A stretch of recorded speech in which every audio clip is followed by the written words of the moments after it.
आपण पाहत आहात नाशिक खबर न्यूज, जनतेचे हक्काचे व्यासपीठ। नाशिक महापालिका पश्चिम प्रभाग समितीच्या सभेत उद्यान विकासासह नागरिकांच्या विविध प्रश्नांवर चर्चा। नाशिक महानगरपालिकेच्या पश्चिम प्रभाग समितीची जुलै महिन्याची मासिक सभा प्रभाग सभापती सुरेश अण्णा पाटील यांच्या अध्यक्षतेखाली पार पडली। सभेमध्ये मागील सभेचे कार्यवृत्त मंजूर करण्यात आले। सभेत पश्चिम विभागातील विविध प्रभागांमधील उद्यानांमध्ये विंटेज बेंचेस, खेळणी आणि इतर सुविधांच्या उभारणीसाठी सादर करण्यात आलेल्या विविध प्रकल्पांना मंजुरी देण्याबाबत चर्चा झाली। प्रभाग क्रमांक 7, 12 आणि 13 मधील उद्यानांच्या विकासासाठी लाखो रुपयांच्या कामांचे प्रस्ताव सभेपुढे ठेवण्यात आले। याशिवाय नगरसेविका हेमलता पाटील, स्वाती भामरे, अदिती पांडे तसेच नगरसेवक समीर कांबळे आणि राहुल शेलार यांनी आपल्या प्रभागातील रस्ते, स्वच्छता, पाणी पुरवठा, उद्यानांची देखभाल, नागरी सुविधा आणि नागरिकांच्या दैनंदिन समस्यांसह विविध विषय सभागृहात मांडले। संबंधित विभागांनी या प्रश्नांवर तातडीने कार्यवाही करावी अशी मागणीही सदस्यांनी केली। नागरिकांना अधिक चांगल्या सुविधा उपलब्ध करून देण्यासाठी विकास कामे गतीने पूर्ण करण्यावर सभेत भर देण्यात आला।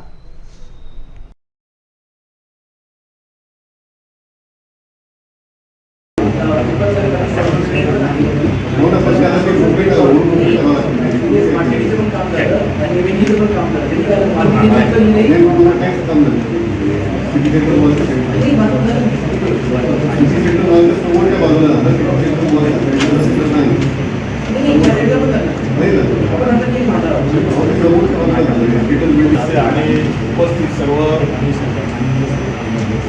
नाशिक महानगरपालिकेचे अधिकारी,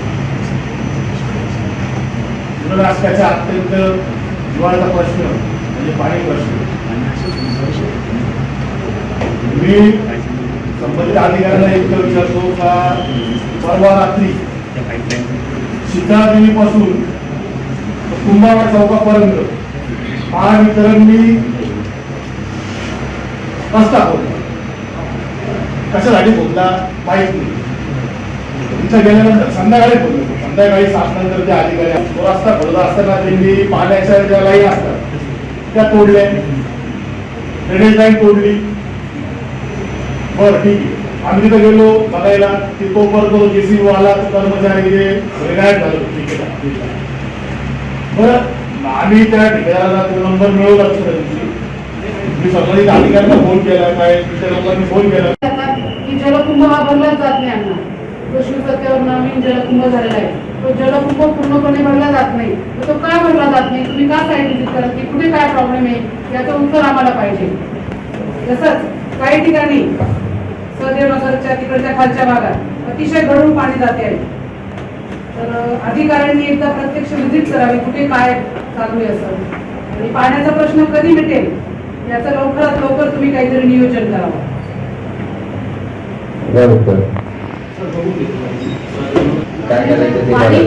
टाकी का भरली जात नाही म्हणजे मला तर एक दिवस मला असं वाटतं की मला वरती चढून बघावं लागेल काय भरली जाते, नऊची पण भरली जात नाही आणि शिवसत्तेची भरली जाते। टाक्याचं भरल्यानंतर नागरिकांना व्यवस्थित पाणी जाईल ना, पाण्याचे प्रश्न मिळणार नाही का तुम्ही एवढं सांगा आम्हाला। अजून एक माझा प्रश्न आहे, आता सहकारी नगरसेवक बबलू शेलार यांनी प्रश्न मांडला, जेव्हा नगरसेवक अधिकारी असतात कोणीतरी कॉन्ट्रॅक्टर येऊन काम चालू करतो,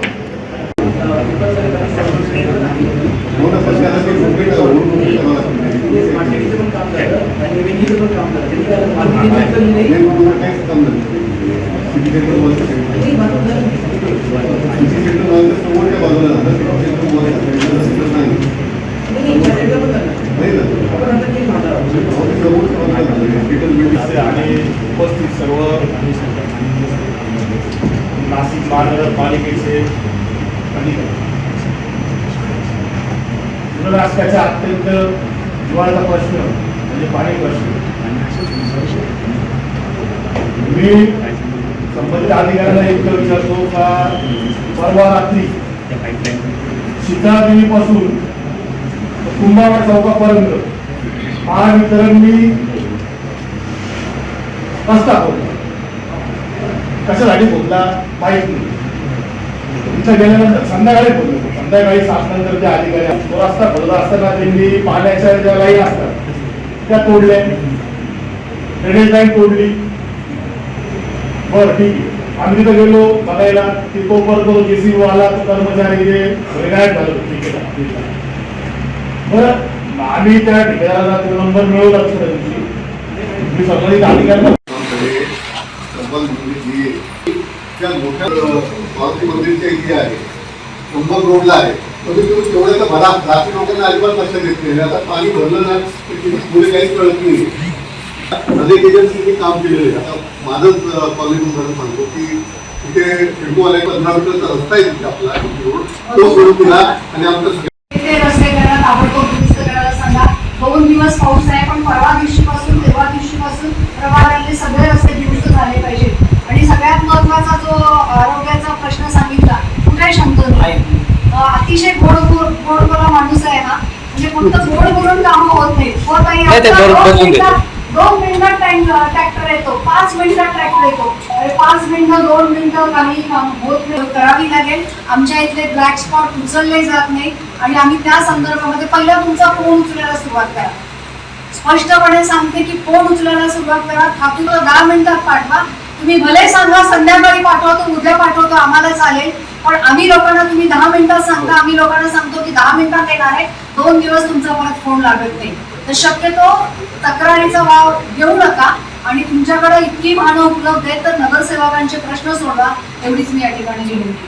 आणि काय येतं कॉलनीमध्ये आता तर ठीक आहे, पावसामुळे मी नागरिकांना सांगितलंय थांबायला. पण याच्यानंतर तुम्ही कुठे ड्रेनेजच्या लाईन तुटल्या आहे का, की पावसाळी लाईन तुटली आहे, त्याचा अभ्यास करून नवीन लाईन टाकायची असतील तर त्या टाकून द्यावी अशी सभापती महोदय तुम्ही आदेशित कराल. माझा कॉलनीचा कायमचा प्रश्न उत्तर द्या. मला रोज जायला यायला पण अडचण झालेली आहे. काय सांगायचं नागरिकांना? आता हे बरं जायचं आहे, त्या दिवशी तुम्ही आले तिथे व्हिजिट केली पण तो प्रश्न मिटलेला नाही. तिथे डायरेक्ट काळं पाणी तर ड्रेनेजचं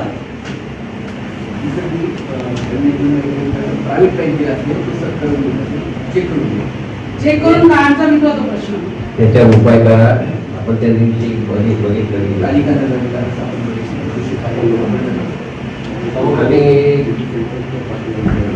आणि साहेब तुम्ही येऊन एक सूचना अशी आहे की आता आज पश्चिम विभागाची जी सभा झाली त्याच्यामध्ये मेनली पावसाळी जे पाणी साचतं ते, नंतर पिण्याचं पाणी हा सगळ्यात मोठा प्रॉब्लेम आहे. त्याच्यानंतर गढूळ पाणी, असे सर्व विषयावर सदस्यांनी चांगल्या प्रकारे चर्चा केली आणि त्या पद्धतीने आपण अधिकाऱ्यांना पण सांगितलं कोऑर्डिनेशन ठेवा.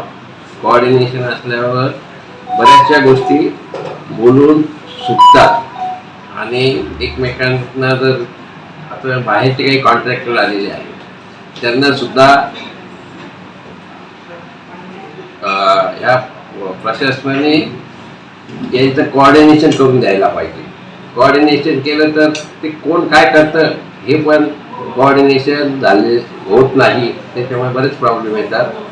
हे सर्व आम्ही हे करताना असं केलं का तुम्ही कोणत्याही परिस्थितीत सर्वांचं कोऑर्डिनेशन करून सर्व विभागाचे आणि मग काम करा, म्हणजे आपल्याला याच्यातून निश्चितपणे चांगलं मिळेल. प्रभाग 13 मध्ये विदाऊट यांनी जे करत असतील तर त्यांना एक तर दंड केला पाहिजे किंवा त्यांनी त्याला ऍक्शन घेतली पाहिजे हे सांगितलं आपण त्यांना. आता पावसाळा सुरू आहे, झाडांची मोठ्या प्रमाणात याच्यात एकच मार्ग म्हणजे जोपर्यंत हायकोर्टाचे हे आहे स्टे आहे तोपर्यंत तर आपल्याला काही करू शकत नाही. परंतु ही गोष्ट लोकांना माहीत नाही, ती लोकांना पण माहीत झाली पाहिजे. त्याच्यामुळे अनेक प्रश्न हे सदस्यांनाच विचारले जातात. त्याच्यामुळे आम्ही एक सांगितलं का तुम्ही ताबडतोब आहे ना एक पेपरला किंवा एक प्रेस नोट द्या, म्हणजे सर्व लोकांना माहीत. त्याच्यात दुसरं पण असं आहे का आपले जे इलेक्ट्रिकल जे आहे विद्युतवाले ते तोडतात, त्यांना काही स्टे नाही आहे. काही एकदम अति हे असेल तर निश्चितपणे ते केलं पाहिजे. त्यांच्या थ्रू जरी सांगितलं त्यांना कोऑर्डिनेशन केलं तरी जे एकदम महत्त्वाचे आहे ते झाडं. या संदर्भात आहे ना काही म्हणजे ठोस उपाय माझ्या माहितीप्रमाणे त्यांना नोटीस दिलेली आहे आणि परवाच्या दिवशी अतिक्रमणवाल्यांना पण सांगितलं होतं की तुम्ही तिथे जा आणि त्याच्यावर त्यांना एक तर सांगा, अन्यथा तोडावंच लागेल. आता पण आता लगेच काही कारवाई झालेली नाहीये, त्यांना सांगितलं.